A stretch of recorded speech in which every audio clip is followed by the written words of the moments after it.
Hello and welcome. This is the CTG interpretation wheel, a tool designed to guide you through the steps of CTG interpretation. I must stress at this point that it's an interactive tool and you will be required to interpret a CTG as you go along.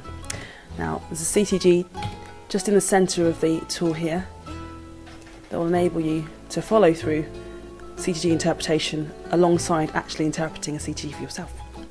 So if you just click on this and print this out, you'll then be able to follow as we go along. So we'll start off this tool with why we use CTGs, and Dr. Ryan Stewart, obstetrics and gynecology consultant of Indianapolis University in the United States, will be guiding us through each of these steps and exactly why we use CTGs. We'll then go on to discuss contractions and to find out how exactly we assess contractions on a CTG, and then how you will assess it on your CTG that's placed out before you. Following contractions, we'll go on to baseline, just exactly how you assess a baseline, what it looks like on a CTG, and what its clinical relevance is to baby and mother. We'll move swiftly on to variability and what this entails when assessing a CTG, and furthermore what its clinical relevance is in terms of further management. Following variability, we'll discuss accelerations, how you can spot those, how you can assess them, and following accelerations we'll move on to decelerations. Now, decelerations are just as important as accelerations, but decelerations have three different phases. So we have the early phase, or early type decelerations, which will be discussed, and then we'll go on to discuss late decelerations.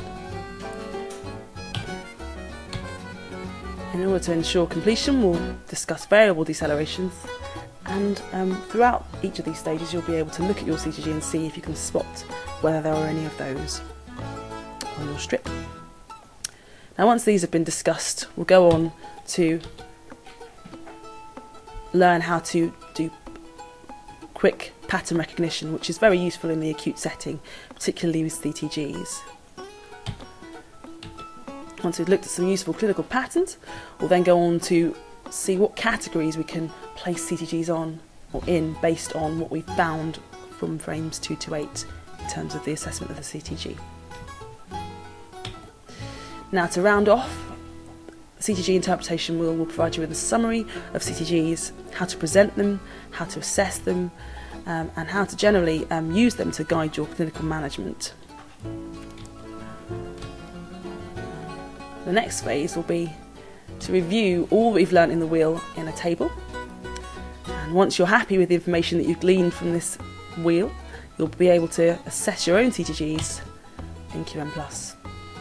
Now, I hope this wheel helps you, and I hope you take every opportunity you can on the wards to assess CTGs, and all the best with looking at CTGs.